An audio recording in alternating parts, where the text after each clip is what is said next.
L'Iran a réaffirmé son soutien au droit du peuple sahraoui à l'autodétermination conformément aux résolutions des Nations Unies appelant le Maroc à cesser les violations des droits de l'homme au Sahara occidental. Dans le compte rendu analytique de la 9e séance de la Commission des questions politiques spéciales et de la décolonisation de l'Assemblée générale de l'ONU, publié récemment, le représentant de l'Iran auprès de l'ONU, Mohammad Reza Sahraoui, a réitéré le soutien de son pays au droit du peuple sahraoui à l'autodétermination, conformément à la résolution 1514 de l'Assemblée générale, et exprime son soutien au processus de règlement onusien visant à parvenir à une solution politique juste, durable et mutuellement acceptable permettant l'exercice de ce droit. Pour Mohammad Reza Sahraoui, premier conseiller de la mission de la République islamique d'Iran auprès de l'ONU, il est essentiel que les parties s'engagent à poursuivre le processus dans le cadre de pourparlers parrainés par les Nations Unies, sans conditions préalables et de bonne foi, conformément aux objectifs et principes énoncés dans la charte de l'ONU. Le diplomate iranien a dénoncé une tentative désespérée du Maroc de dissimuler son manquement à l'obligation de permettre au peuple sahraoui d'exercer son droit à l'autodétermination que la communauté internationale lui a permis depuis longtemps, conformément au droit international et à la charte des Nations Unies. Dans le même document, Mohammad Reza Sahraoui, le représentant iranien, a indiqué que le Maroc devrait cesser de s'immiscer dans les affaires intérieures des autres États et de remettre en cause leur intégrité territoriale. Le Maroc devrait aussi respecter ses obligations envers le peuple sahraoui, s'abstenir de commettre des violations des droits de l'homme et appliquer les résolutions des organes de l'ONU sur le droit du peuple sahraoui à l'autodétermination, un droit ignoré par le gouvernement marocain depuis des décennies. Enfin, il a soutenu que la communauté internationale doit s'engager à mettre en œuvre toutes les résolutions et décisions des organes de l'ONU sur le Sahara occidental et à soutenir le peuple du territoire dans sa quête d'autodétermination et d'indépendance.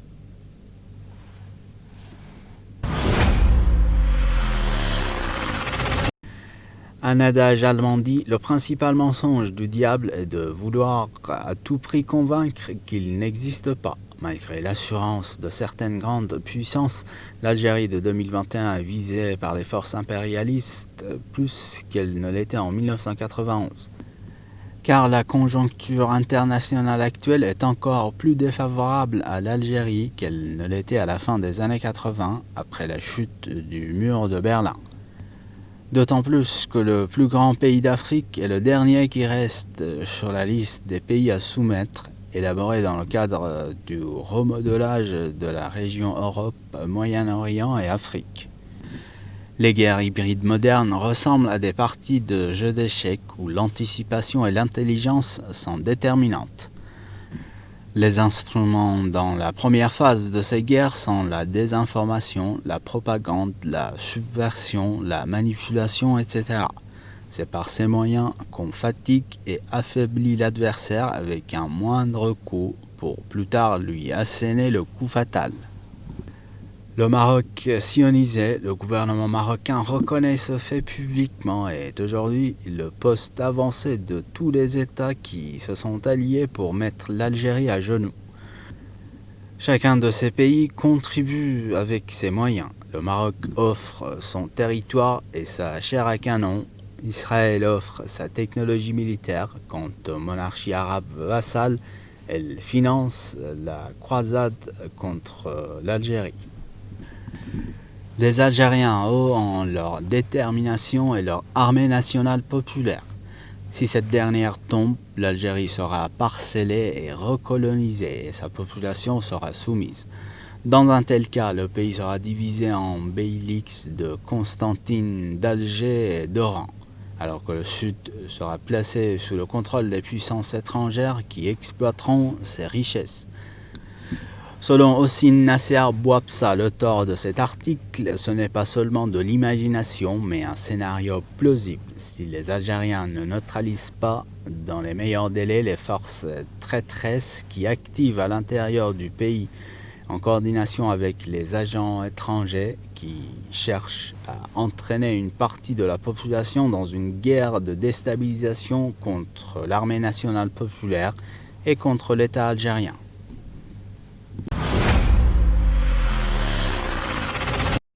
Depuis début mars, les États-Unis, la marine royale marocaine et les forces Royal Air mènent un exercice aéronaval dans l'océan Atlantique. L'exercice a été interrompu suite à l'intrusion par erreur de barques de pêche artisanales dans le périmètre dédié aux manœuvres. L'exercice se poursuit les 11, 12 et 13 mars d'Aouriora jusqu'à la plage Blanche. Dans un avis aux pêcheurs, la délégation de la pêche de Sidi Ifni appelle à s'éloigner de cette zone et à la prise des mesures nécessaires. Dans ce contexte, le parti Podemos aux îles Canaries a dénoncé cette semaine les manœuvres militaires conjointes entre le Maroc et les États-Unis ayant eu lieu près de l'archipel. Dans une déclaration reprise par El Diario, son conseiller à Tenerife, David Carballo, a ainsi critiqué les actions inopinées menées par les deux pays. Le conseiller a également souligné que ces actions coïncident avec l'un des moments les plus tendus des relations entre l'Espagne et le Maroc ces dernières années, en raison entre autres de la crise migratoire. Ces actions se veulent une nouvelle tentative du Maroc de continuer à faire pression sur l'Espagne pour qu'elle cède en faveur de ses intérêts, a-t-il ajouté. David Carballo a également cité le dossier du Sahara, accusant le Maroc d'avoir initié un conflit militaire contre le Front Polisario avec un désir d'expansion territoriale sur le Sahara occidental. Dans ce sens, il a reproché au Maroc l'intention d'annexer les eaux espagnoles situées dans les îles Canaries. L'occasion pour l'élu de Podemos de critiquer aussi la décision américaine de reconnaître la souveraineté du Maroc sur le Sahara. L'administration américaine de Biden continue l'une des dernières et fatidiques politiques de Donald Trump en reconnaissant la prétendue souveraineté du Maroc sur le Sahara occidental, alors que le nouveau gouvernement aurait dû annuler cette décision, a-t-il fustigé. L'administration Biden, suivant une procédure initiée sous la présidence Trump, a confirmé l'imposition de droits de douane sur les importations d'engrais venant du Maroc, un coup dur pour OCP. Le changement d'administration américaine n'y aura rien fait. À l'issue d'une procédure initiée sous l'ère Trump et finalisée sous celle de Joe Biden, la Commission américaine du commerce international ITC a confirmé jeudi 11 mars l'imposition de droits de douane de 19,97% sur les importations d'engrais phosphatés du géant marocain OCP dans le pays. Même si elle était attendue, les résultats des enquêtes préliminaires de l'ITC et du département du commerce américain ayant statué en faveur d'une telle taxation, cette décision des États-Unis est un coup dur pour le groupe dirigé par Mustafa Terrab. Elle remet en effet en question sa présence sur le stratégique marché américain qui a représenté près de 2 milliards de dollars d'exportation entre 2017 et 2019.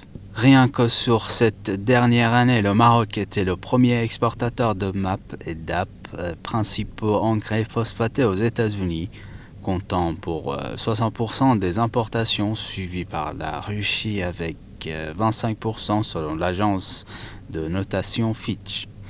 Cette décision intervient en dépit des arguments présentés par le groupe sur l'absence de fondement à l'imposition de ces droits, a réagi OCP, qui avait mobilisé pas moins de 3 cabinets de conseil aux États-Unis pour défendre sa position et lancer une pétition de soutien. Nous sommes déterminés à continuer à servir les fermiers américains et nous examinons maintenant les options les plus appropriées, a-t-il ajouté, sans trancher sur son maintien ou non aux États-Unis, où le groupe dispose d'une filiale depuis 2016. Pour rappel, le groupe avait depuis le début de la procédure et dans l'attente de son résultat suspendu ses ventes sur le marché américain. Son retour sur ce dernier sera déterminé en grande partie par la réponse à cette question. OCP maintient-il des marges suffisantes malgré le coût de la taxation? Son concurrent local Mosaic, qui a initié la procédure en juin 2020 sous l'administration Trump, a largement insisté sur la nécessité de défendre les 3500 emplois qu'il représente sur place. C'est sans surprise félicité d'une décision imposant des droits de douane pour au moins 5 ans aux producteurs marocains. Celle-ci reconnaît, souligne l'opérateur américain, que les importations venant d'ECP ont causé un préjudice à l'industrie du phosphate américaine en constituant une concurrence déloyale via des importations subventionnées. En Libye, le nouveau gouvernement d'intérim voté le 10 mars se joue des clivages régionaux tandis que Khalifa Haftar et les frères musulmans y sont peu représentés. Le Premier ministre Abdelhamid al-Dabeiba renforce ses positions. C'est un tournant dans le paysage politique libyen déchiré depuis 2015 entre le camp de l'Ouest dominé par les frères musulmans et celui de l'Est sous la coupe de Khalifa Haftar. La Libye retrouve un semblant d'unité dans la composition de son nouveau gouvernement. Comment peut-on analyser cette situation? La Turquie d'Erdogan est-elle la grande perdante du nouveau gouvernement libyen? Écoutons à ce sujet l'analyse de Pierre Dortiguier, politologue français. Il s'agit là d'un échec relatif mais important de la Turquie en Libye. Je dis relatif parce que l'influence turque, à notre sens, dans les années qui viennent, disons, reprendra comme elle l'avait autrefois été, disons autrefois, c'est-à-dire au temps de l'Empire ottoman, en Libye. Je crois qu'il s'agit là d'une évolution, mettons, géopolitique, mais une évolution, disons, historique. Un retour, disons, à un certain équilibre historique. Puisque la Libye, il faut le savoir, moi-même j'ai connu de nombreux Libyens ici à Paris, à Toulouse, forment un pays divisé. Vous avez une partie du pays qui est d'influence réellement égyptienne, après Tripoli, et l'autre partie, bien sûr, qui est, disons, formée d'un ensemble de tribus qui sont beaucoup plus autonomes. Le colonel Kadhafi, comme après le roi Idriss, avait maintenu, disons, une unité libyenne, unité surtout qui était la conséquence d'un État fort pour M.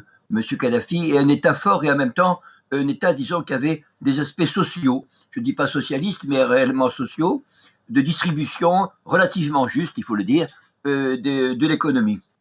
Et la destruction du pouvoir de M. Kadhafi, qui avait un côté dictatorial, mais un côté, disons, en même temps protecteur, un peu, quand même, face aux ambitions étrangères, a entraîné ce chaos avec l'émergence de califat qui, lui, a été soutenu, disons, disons, très artificiellement.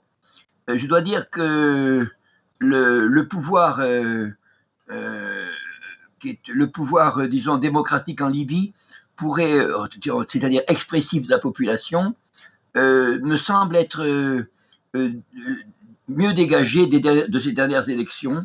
Je ne crois pas que l'aventure, disons, de M. Khalifa, qui est vraiment à laquelle, d'ailleurs, je crois, beaucoup des Européens ont participé, vous voyez, c'est plutôt une tentative de neutralisation du gouvernement libyen, voyez-vous, plutôt que même le soutien à un homme qui est, mettons, à mon avis, qui a une politique plutôt, disons le mot neutre, sans aucun jugement de valeur, mais mettons égoïste, voilà. Alors, évidemment, les éléments des frères musulmans qui étaient en Libye, ou plutôt qu'on appelle frères musulmans, qui sont en réalité oui, on peut dire, mais ce sont des, des gens qui se vendent au plus offrant, si vous voulez. Ce sont des mercenaires, en réalité, vous voyez. Ils ne défendent pas une cause déterminée. Ils défendent, disons, ceux qui les emploient. Alors, la Libye attachée la Turquie attachée de les mettre sous son aile. Mais je crois que la politique de M. Erdogan, de Erdogan, devra, disons, tenir compte quand même du caractère, disons, spécifique de la Libye. On ne peut pas traiter la Libye comme une colonie, vous voyez, même s'il y a des liens très profonds, puisqu'il faut reconnaître que la lutte quand même entre l'occupation italienne, l'invasion italienne de 1919, qui était favorisée par l'Angleterre, il faut le savoir, dans sa lutte contre la Turquie, a été évidemment, a donné l'occasion, par exemple, à Moustapha Kemal et d'autres, évidemment, de soutenir le peuple libyen dans cette colonisation, dans cette lutte contre l'invasion étrangère. Mais je crois que là-dessus, il y a eu, disons, de la part de la Turquie, c'est mon dernier jugement, une sorte d'imitation de la politique coloniale européenne qui n'est pas tout à fait heureuse. Il faudrait que, disons, on ne peut pas traiter la Libye comme on traite véritablement des pays, disons, dont on veut faire des sous-produits, des marchés de ses propres produits. Voilà, je crois que ça, c'est une conception périmée, moribonde, disons, et qu'il faut que la Turquie envisage, disons, en tout cas de reposer sur des forces saines et non pas sur des forces, disons, qui ressemblent plutôt à des mercenaires, disons, qu'à des patriotes.